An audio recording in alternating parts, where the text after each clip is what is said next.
We do have a verdict in the trial of celebrity attorney Michael Avenatti, who has been found guilty on 2 federal charges for wire fraud and aggravated identity theft for stealing $300,000 from his former client, Stormy Daniels. Alexis McAdams has the breaking details for us right now. She's live. Alexis. Hi, Martha. That's right. This happened just moments ago here. So as you mentioned, Michael Avenatti has been found guilty on both of those counts of 1, wire fraud, and 2, aggravated identity theft. That means he faces more than 20 years now behind bars if the jury was able to find him, which they did, guilty on both of those counts. Now let's get to what we know so far about everything that unfolded in court. This went on for quite a few days here inside of that federal court in Manhattan, and there was a lot of things that were happening there. This morning, though, we talked to Michael Avenatti as he walked back into that federal courthouse in Manhattan, saying that he was optimistic.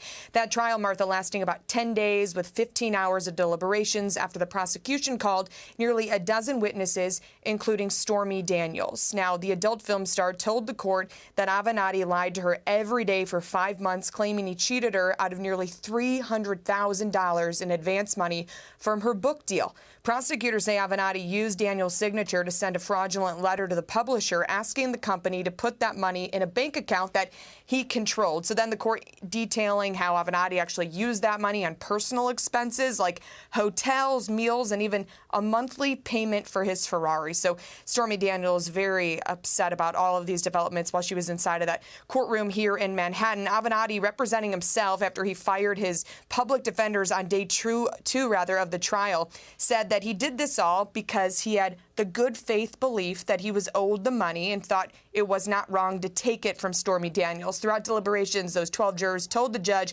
they were actually struggling at several points with the charge of wire fraud, sending out 3 questions about the case, and on Thursday asked to see the full testimony again from Stormy Daniels so they could take a closer look at also Avenatti's defense here, which was, as he mentioned, he took that money, that $300,000 that he used to pay off his car and his employees in LA for his law firm, because he took it in good faith. So back in 2018, as we've talked about, Daniels and Avenatti became well known as they appeared on TV together to talk about her alleged affair with former President Donald Trump. Daniels actually hired Avenatti to get her out of a non-disclosure agreement.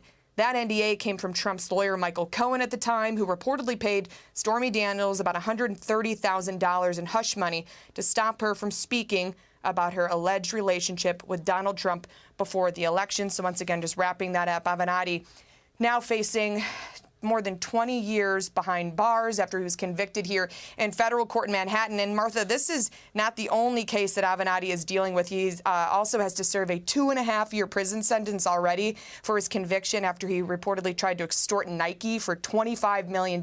So he has that going on. And then also he has another case out of California where he's accused of stealing millions of dollars from clients there. So still a lot more that needs to be done. But it was interesting hearing throughout this trial here in federal court in Manhattan, Martha, that Michael Avenatti said the whole time he was 100% innocent, but the jury thought differently. Indeed, the jury did think differently, and he is in a lot of hot water. Alexis McAdams, thank you very much. I just want to bring in for a couple minutes here Attorney Brian Claypool, who has been watching this with us. So he faces, on the wire fraud charge alone, as much as 20 years in prison. Brian, what's your reaction to this verdict?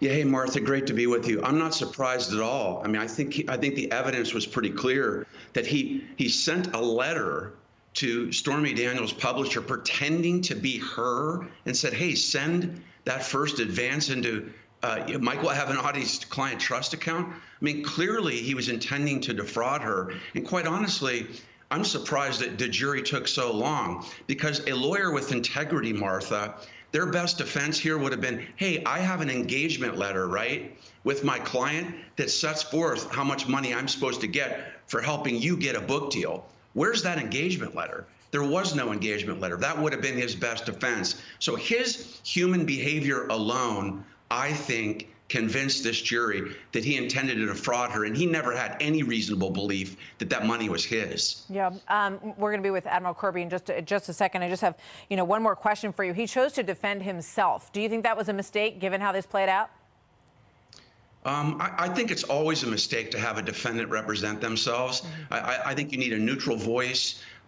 to advocate for you, because jurors they're going to have trouble believing you, Martha, because you're advocating for yourself. That's human nature. You're going to say that I'm innocent. So I think that was a big mistake. And by the way, he's in a ton of hot water out here in California too for allegedly stealing millions of dollars from clients, and also for bank fraud and bank fraud and bankruptcy fraud.